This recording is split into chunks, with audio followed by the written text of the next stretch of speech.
half in the bag. Where are you?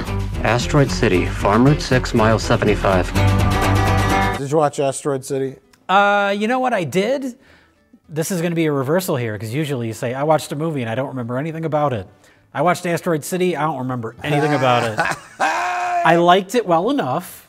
I liked the stop-motion alien that shows up. That was cute. But it felt like, and I know this is it's the cliche to say, oh, every Wes Anderson movie now feels like a parody of Wes Anderson movies. I'm not going to say that. It just felt like a reheated version of a lot of stuff he's done before. There's like the asshole father character that just felt like a lesser version of Royal Tenenbaum. You're saying her mother died 3 weeks ago? Yes. It's like, it's all fine. I like all these actors. I like his style.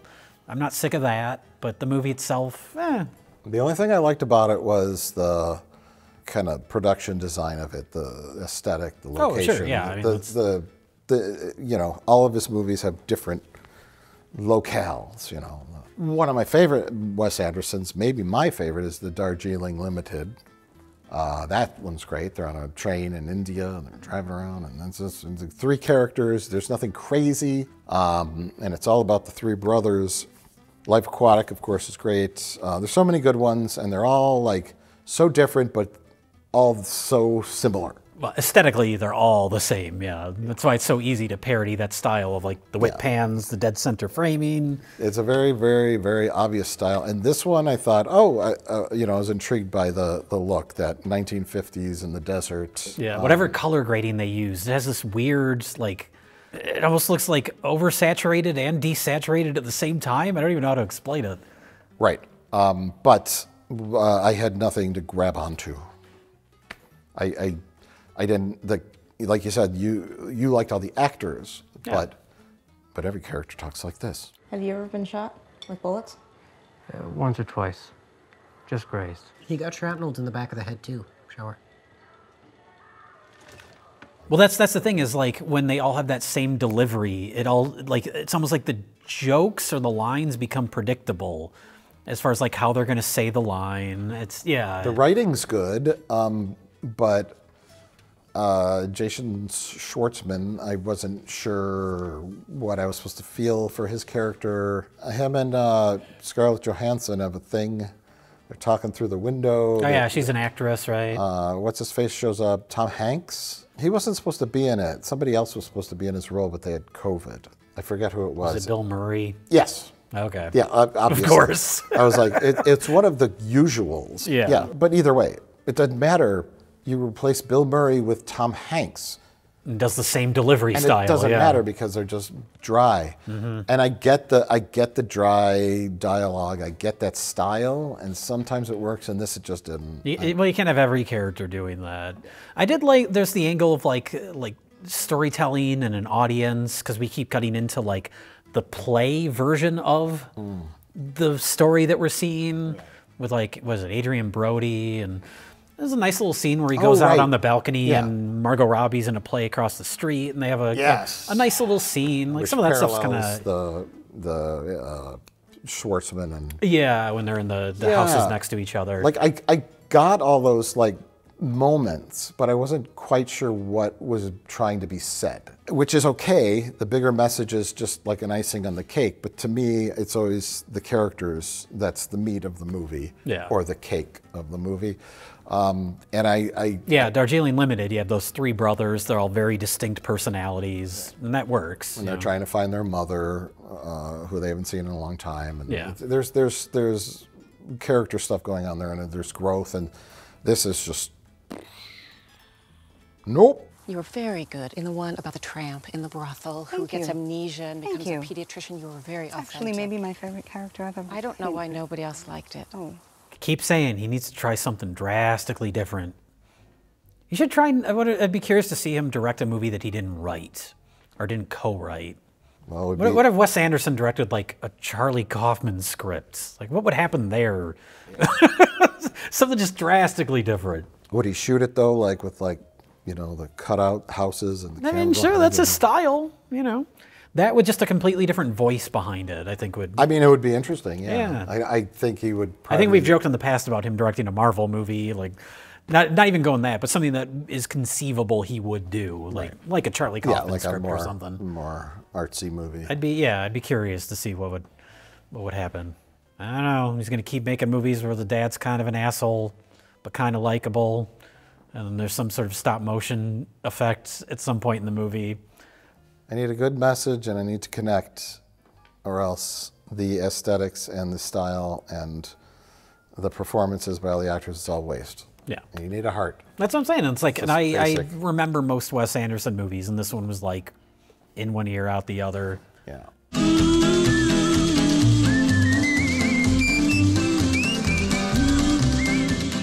Well, speaking of movies that don't look like real movies, I watched The Flash. For context, I watched the first like 30 minutes of The Flash. Oh, you watched the best part of the movie then. Okay, good. This is what I was curious about. Like, obviously, we're both over comic book movies, especially over these DC, that whole mess with the DC movies. But the fact that this is one of the biggest bombs in the history of Warner Brothers intrigued me, along with bringing back Michael Keaton as Batman. Mm-hmm. Like, that's enough. I'll at least watch it. I don't have any expectations, but I'll watch it. I love Michael Keaton. Like, I was obsessed with the Tim Burton Batman movies as a kid. Like, old Batman. I'll watch him for that. Yeah. So you saw the baby scene. Yes. That's the scene that, like people were ragging on this movie, and they were, like, pointing to that scene specifically. Like, it's so terrible. It's so stupid. It's like, well, it's goofy. It's like a live-action Looney Tunes. I liked that. It was like a Joe Dante movie for 5 minutes.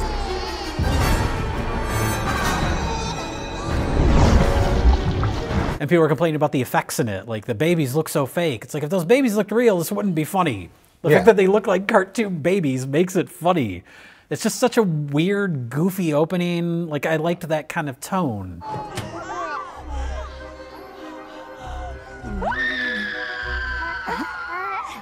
That just completely, like, it's so different than other, it was like the most memorable scene I've seen in a comic book movie in forever. Kind of a version of the Quicksilver scenes. Well, that's, we're seeing the kind of slowed down vision, that's him changing events. But, like, just seeing, like, baby with, like, scalpels coming towards its face, or almost getting hit with acid. Like, I thought it was hilarious.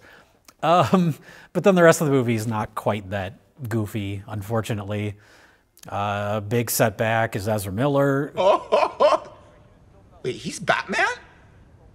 The Flash goes back in time and has to team up with a younger version of the Flash, and the younger version is really annoying.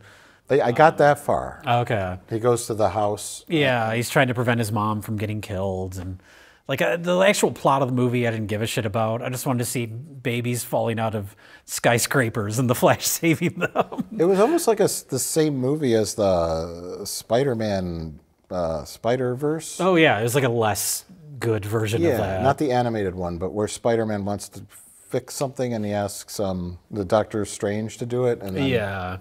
What's interesting though is I think this was made before that, but then there was all those, so many like setbacks and all the shakeup at DC and then the pandemic, and so it kept getting pushed back, so it came out much later. I'm sure Ezra Miller's legal and then there's that whole thing, and like even that aside, I just thought Ezra Miller was annoying. And then Michael Keaton's pretty good. It was kind of nice to see him as Batman again. But you were talking about lighting and how to light your creature. Tim Burton's Batman costume was not made to be seen in direct sunlight. And that's how he looks through the whole movie. Like, you look at those Tim Burton movies, it's like, that's how you light that suit, because it's not a great looking suit, and he can't turn his head. Yeah. You light it gothically. And here, like, the whole climax of the movie takes place in the desert in broad daylight, and it just looks terrible. Is it the same kind of costume? It's the same suit, which is kind of neat to see, and he has the Batwing comes back, and I don't know. But he has a little bit of a couple like decent little character moments too, and then there's a big action scene where I guess you're supposed to forget that he's 70 years old because his body double or CGI double takes over and is just kicking everyone's ass. It's like, nah, don't do that. Just have him be old Batman. It's fine. Have him fly the Batwing. He can still do that, but don't have him involved in some sort of complex choreographed fight scene. Like, it just doesn't work. But I mean, I guess it's a little more forgivable in this movie because the rest of it's so goofy anyway. Like, I don't know. It's a comic book movie. It's like a live action cartoon. But then, yeah, then the third act just takes place in the desert. And that guy comes back. Zod comes back. We're still doing the Zack Snyder Man of Steel. Yeah. I was wondering, I think he did come back for it, but I was wondering for a lot of it, I was like, did they just CG him in there? Did they even get Michael Shannon for this? I think he's actually there, though. They scanned his face. Yeah, but I don't know, like the tone of the movie is fun. It was fine. It wasn't like, I don't know, when you hear like biggest bomb of all time, you expect the movie to just be like a mess or a disaster, and it wasn't that.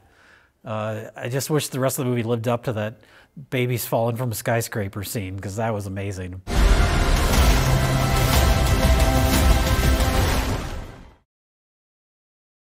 Well, I can talk very briefly because I don't have a lot to say about it, but out of curiosity, I watched the animated Teenage Mutant Ninja Turtles movie, produced and co-written by Seth Rogen, I think. Can I take it? I'm awesome. It was very charming. It had a really, there's like those Spider-Man movies that have come out, the animated ones, that's kind of like opened up studios to the idea that like, oh, we can do different styles of animation. Not everything has to look like Despicable Me.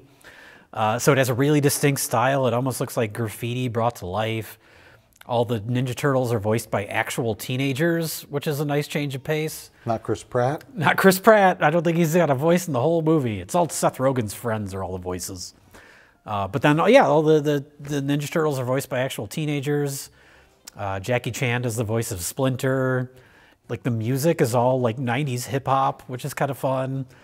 And it has the feeling of, like, because I loved Ninja Turtles when I was a little kid. We did a whole review with Freddie Williams talking about the Ninja Turtles. I had all those toys. And the gimmick of this movie, like the plot's not great, but the premise is that all these bad guy mutant characters team up.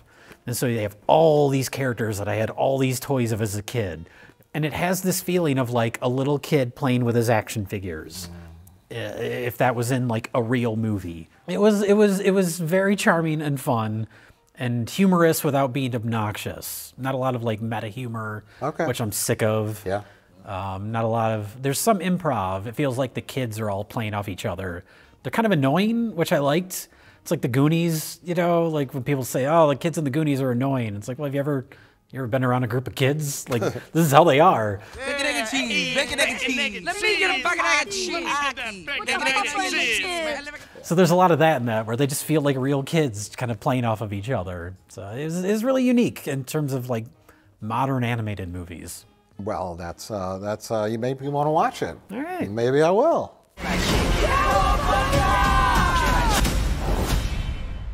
Next film, the only pervert movie I've watched. And I know you omitted 30 or so pervert movies from your list. No, I only have one pervert movie, and it's on my list, and I'll get to it. Suitable Flesh? Suitable Flesh. I watched a movie called Sanctuary.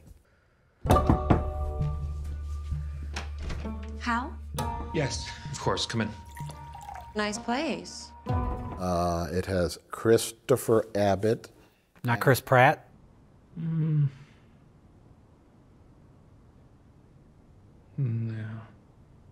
And Margaret Qualley, who is the daughter of Andy McDowell, and she looks just like her. I don't think I realized that was her, and you pointed it out to me one time, and now I can't unsee it. I don't know how this movie was received or not. It looks like a sex pervert movie when you turn it on, right? Okay.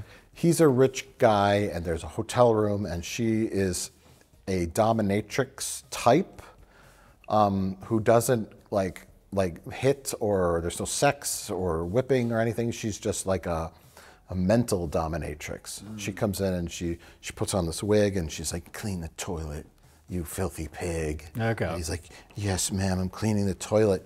And then he pays her, and then, you know, that's the setup. You're like, what's going on? The whole movie takes place in a hotel room. So it's all very performance driven, and it feels very much like a stage play, which I don't think it was. But the whole thing takes place in a hotel room. And then it becomes like this game of like cat and mouse of who has the upper hand and who's manipulating who. It's kind of like darkly comedic. It's not meant to be completely serious. Okay. It's like twisted and fun, serious at times, but it's always going back and forth. You could call it tonally inconsistent if you want, but for me it worked because I didn't know who was playing what side. There's a lot going on in it. It was fun. It was interesting, and it wasn't overall pervy. There's some sex. There's sex happens eventually. How was it visually? Because you think about like a movie that all takes place in one location. Oh, it's fine. Okay. It's fine. Yeah, they found a way to. As long as you have new angles and change it up and. Oh yeah, they found a way to vary it and keep it interesting. All right. But it's about two characters, and they both, without spoiling anything, they both find what they're looking for in a very dysfunctional kind of way. Do you even know why you're doing this, or is this just the game? Yes. So, Jay, what do you got next? Well, you gave me the perfect segue to my next film, talking about either vibing with the tone or not. Suitable Flesh. She has the perfect life, the perfect husband. Eat me. The perfect flesh.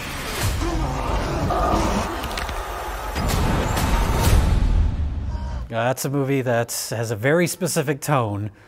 We always talk about movies like, I remember we talked about Cocaine Bear, how it's like, it's all so silly. It's like, it'd be funnier if it was played straight. The tongue-in-cheek nature of it would work better if you didn't play it silly. And Suitable Flesh is a very absurd movie that is played completely straight, almost melodramatic and like a soap opera. The backstory is it was supposed to be a Stuart Gordon movie. Stuart Gordon sadly passed away a couple years ago. I love Stuart Gordon.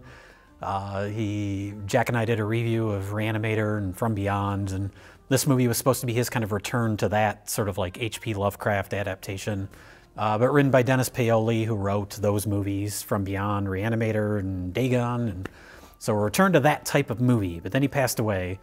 But the movie is being produced by Barbara Crampton, who was in all those movies.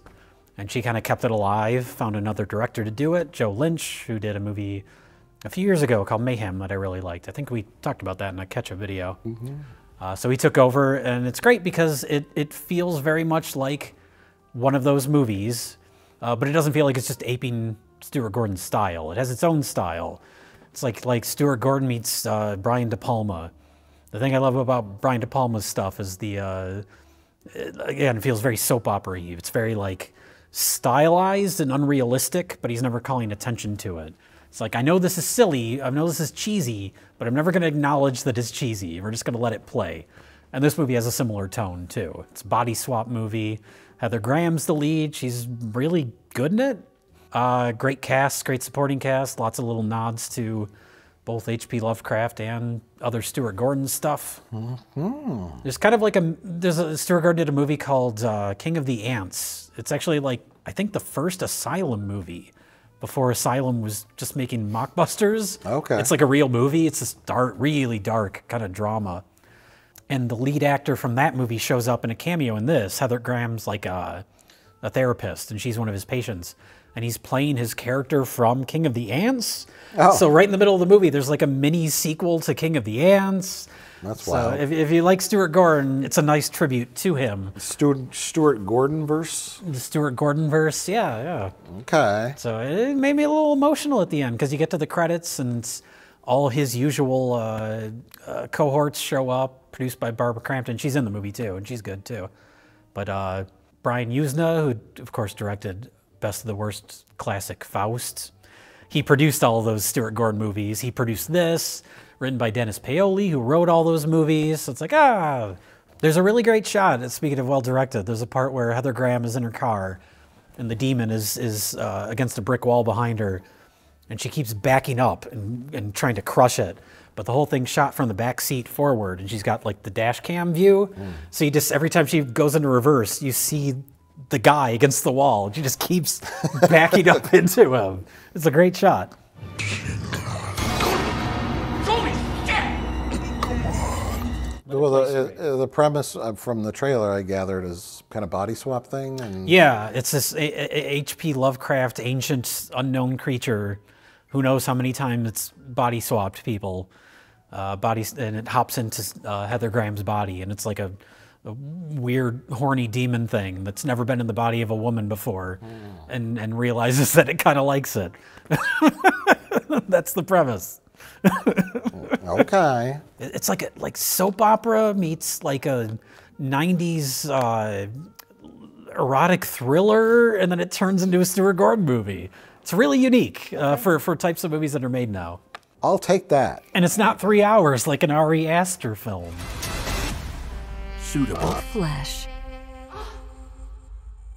Well, my last film was not quite as exciting or wild or pervy or strange or H.P. Lovecraftian, but I enjoyed it. It's called Aporia. I don't know if I'm saying it right. Aporia. What does that mean? I don't know what it means. I should have looked that up. There's a science to everything. We can save them. Believe it or not, this was supposed to be a time machine. So you look confused, probably because you never heard of this movie. No, I have not. It's one of those things it was on Vudu, and I don't think it got a theatrical release. It's fairly small budget. It stars Eddie Gathegi. You're just making up gibberish words now. EDI. I'm assuming that's Eddie. It's a guy, so it's Eddie. And then Judy Greer. You know who Judy Greer is? I know Judy Greer. So it's like, okay. Everybody likes Judy Greer. Yeah, I know who Judy Greer is. We always say character actor man. Judy Greer is character actor lady. Yeah, she's in everything. It's your birthday party. So Judy Greer, her husband dies. He's killed by a drunk driver. And then their lovely life has been turned upside down. She's trying to raise her daughter on her own. It's not going well. She's miserable. They have a neighbor, and he's building a time machine. I think there's a movie called Safety Not Guaranteed. Oh yeah, with Aubrey Plaza and one of the Duplases. There's a Duplass. That was a time travel machine. It was like it was a cardboard box in the woods or something like that. And it's like an quirky, indie, lighthearted thing. This is like tonally like dead serious. And it's like, I can't take a time machine seriously. But the movie sells it because it's not a time machine. It's this, like the guy who's the neighbor worked for like, I don't know, NASA or MIT, or he went to MIT as a professor, and the husband was also into that. He was super smart. And they build this really complicated machine, and it sends a neutron. They figured out a way to like send an invisible microscopic particle through time. So it's not like you're standing in this thing and you're going, woo, and being shot through time. It just sends a particle. Okay. And the particle, when sent through time and comes in contact with the human body, would kill them instantly. Because it passes through their like body and it just like disrupts it, and they die and no one knows why. So they're like, this is amazing. And he's like, well, I can kill the drunk driver guy that killed your husband. And so he goes like, he's typing on a computer, and there's like a DOS screen, and he's like so they figured out where the guy was at like a couple of years before. And they just hit the space bar.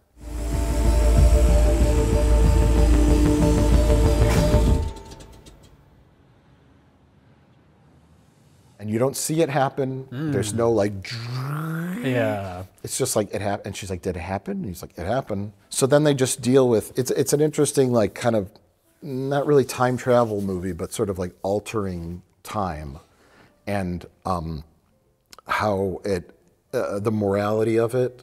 Because the guy then goes a little nuts, and he's like going through the news, and he's like, this guy shot up a school. And then the more they do it, things start changing, but they're like, sort of aware that it's like they can't remember that certain things happened. They don't seem right, so they look back in photos and like, I don't quite remember this. It's really like so subtly done. But do they fight Zod in the middle of the desert for the last 45 minutes? Yes. Okay.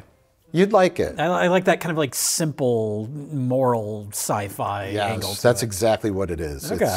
It's them, and they discuss the morality of what they're doing. They're like, we're killing someone, and then the drunk driver guy. In the alternate timeline, even though they've killed him prior to that, he was never a drunk. And he had a wife and kids, and then the wife ended up becoming like destitute and had to become a waitress. And they kind of ruined her life because something else that the other guy did disrupted the path of that guy. Okay. So it's like a butterfly effect kind of thing. Yeah. Everything's done in the most simplistic indie drama, most realistic way. All right. We're sending a subatomic particle shooting through at the speed of light through time. We figured out how to just send a particle, and that's all you need. Just aim it right at someone's brain.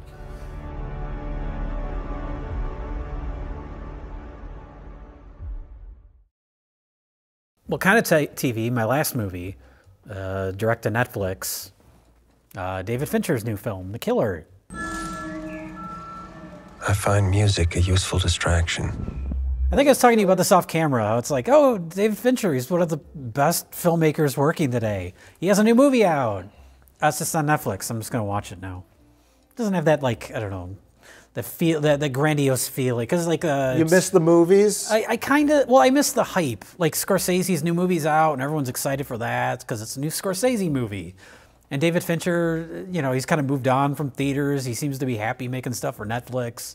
It's like, that's his choice. He's a talented filmmaker. He can do what he wants, but just weird to think that there's like a new David Fincher movie out. It's just like, oh, it's just content. This movie's good though. The Killer's good. It's a dark comedy, and I think it maybe is... The comedy? Well, sort of. It's almost a comedy in an abstract way. It's too subtle to like be anything you like viscerally laugh at.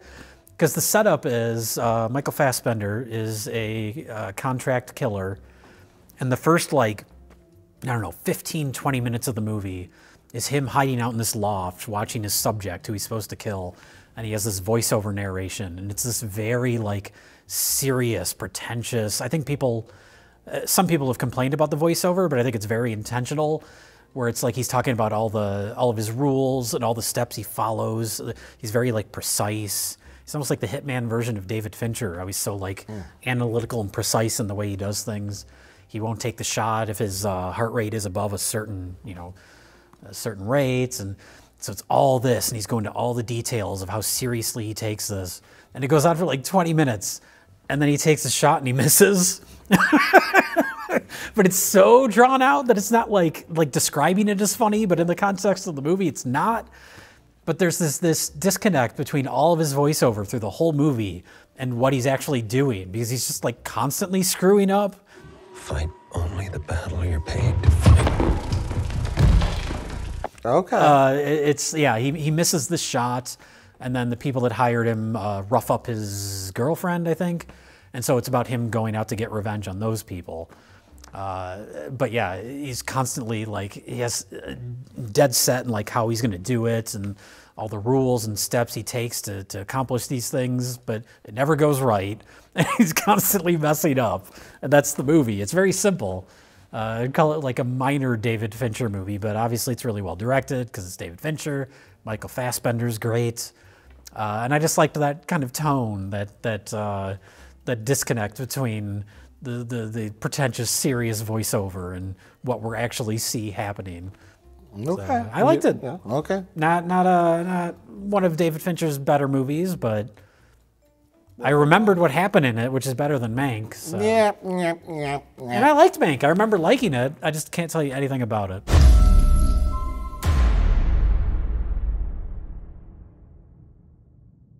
What other TV shows did you watch? The only TV show I want to mention, and we'll mention it briefly because it's not done yet. It's still airing. The Curse.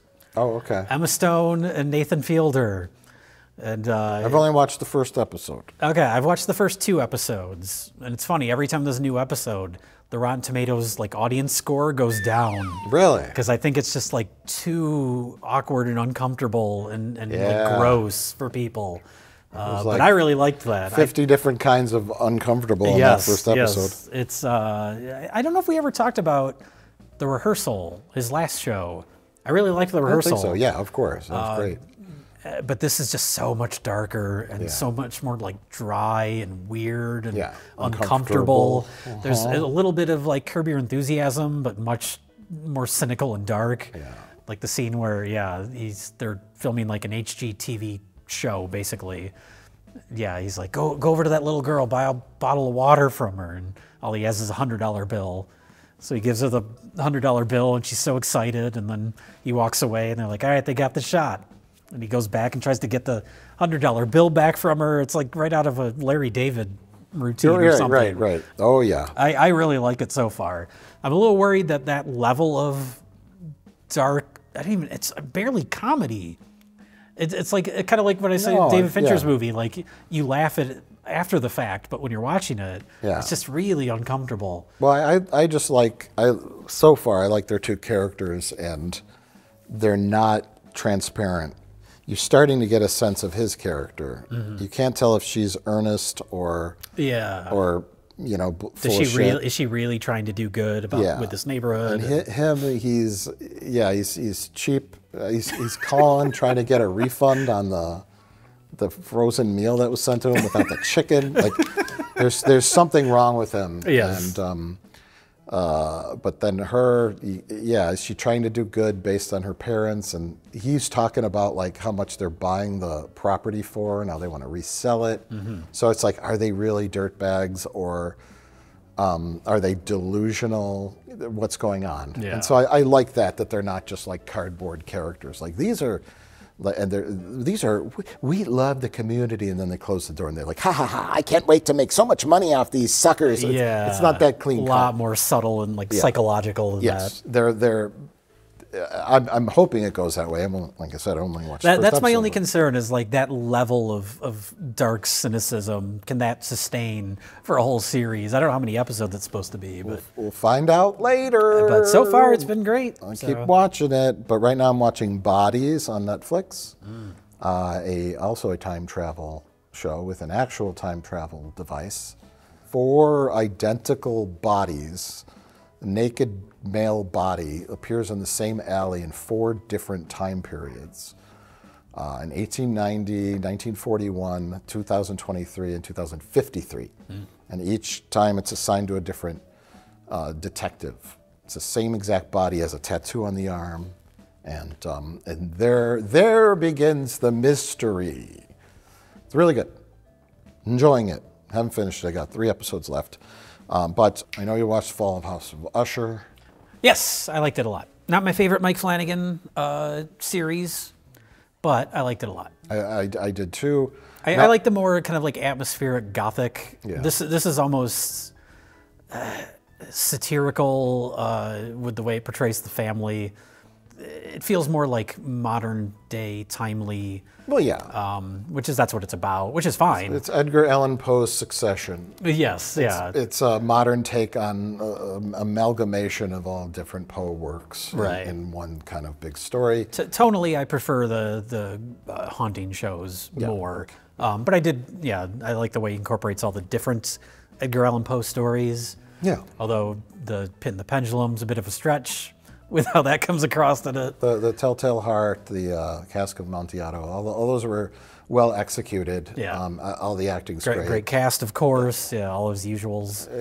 Nothing will ever beat Midnight Mass in any medium or film or TV show. So the bar is high as outer space and can never be achieved, no matter what Mike Flanagan does for the rest of his life. Yeah. Or the rest of his children's lives, or their grandchildren's, or their great-grandchildren's, or in fact any other filmmaker or TV producer, artist, writer, songwriter, painter, any artist of any form, any human being of any profession, no one could ever top Midnight Mass as the greatest thing humanity has ever made.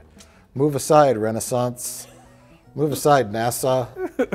You landed the man on the moon. Big deal. Did you make midnight mass? No. Moving on.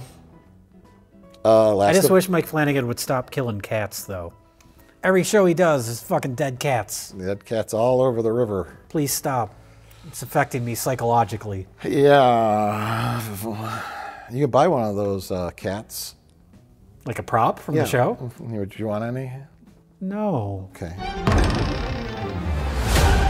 Last of Us, you watched that, right? No. Oh, that's good. I should. I like post-apocalypse stuff. Oh, yeah, it's good. I know it's based on a video game. I'm assuming it's probably a little more serious than Five Nights at Freddy's. Yes, it's different. It's different. It's a different twist on zombie stuff. The zombies They're are like weird fungal things, right? There's a real life fungus that can infect like insects and animate them, after they're dead, and like move their bodies around. And so it's like it couldn't happen with people. We're too complicated, but that's the premise. That weird fungus from space has animated dead people, and it's creepy and disgusting. But the storyline's good, and there's some great set pieces and action and episodes. Great show. Gen V. You still haven't watched Gen V? No. Finished it. Great. How does it compare to The Boys? It's equally as like cynical and social commentary-ish. Okay. Just in a different realm, the school realm, but it still has kind of like the same like vibe of corporate exploitation because it's a school with soups, but they're kind of like molding them to be corporate products once they get out of school. So they're not really like learning anything. They're learning like how to deal with the media, stuff like that. All right. But like the cast is good. There's no superhero uniforms. There's no like they don't, with the exception of a cameo by Homelander. But it does its own thing. Okay. And it doesn't go back to The Boys too much and rely on that. Although at the very end there is a very special cameo. And it kind of felt like when they brought Luke Skywalker as a robot CGI back. It's like, no, leave the boys' characters out of this. I like that they're doing their own thing. Yeah. Just leave the boys being the boys. There's a crossover, like the Ashley girl who's runs the boys' corporate. Oh, the redhead? Yeah. She's like all like crazy and like she's there, but she needs to be there because she's kind of running that department. But they don't delve into the boys' characters too much. But good. Jury Duty. Did we talk about Jury Duty? I don't think we talked about Jury Duty. I like Jury Duty. Jury Duty's good. Did you watch Beef? I watched Beef on recommendation. I watched Beef House. Beef House. Which you can't watch anymore. What about nice hot bed? No hot bed. The warm water could trigger a chain reaction and blow your ass out. Damn you, David Zaslav. Stop just removing things. Leave Beef House on there. I'll watch it. Bring Beef House back. Make a new season of it. Beef was different. It was good. Okay. And then lastly, my favorite show of the year, Silo. What we see is not what's out there. It's fucking great. Post-apocalyptic. Okay. People living in a silo that's like 150 levels down into the ground. It's just, you have to take the stairs. Everything's concrete. There's this big reactor in the bottom that powers everything. There's a whole society, but something's amiss.